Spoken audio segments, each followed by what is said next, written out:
بسم الله الرحمن الرحيم اللهم صل على سيدنا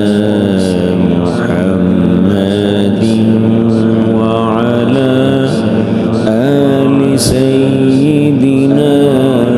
محمد صلاة تنجينا بها من جميع الأهوال والآفات وتقضي لنا بها جميع الحاجات وتطهرنا بها من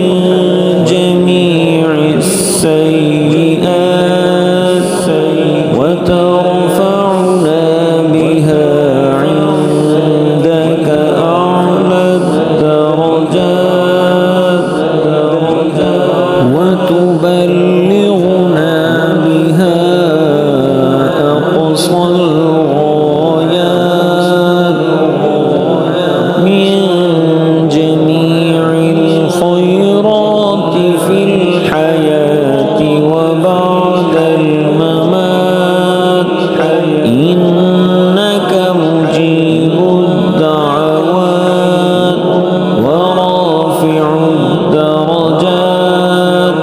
ويا قاضي الحاجات ويا كافي الهمات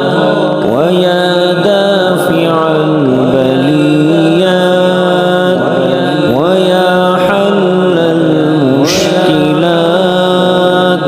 أغثني أغثني أغثني يا إلهي إنك على كل شيء قدير إنك على كل شيء قدير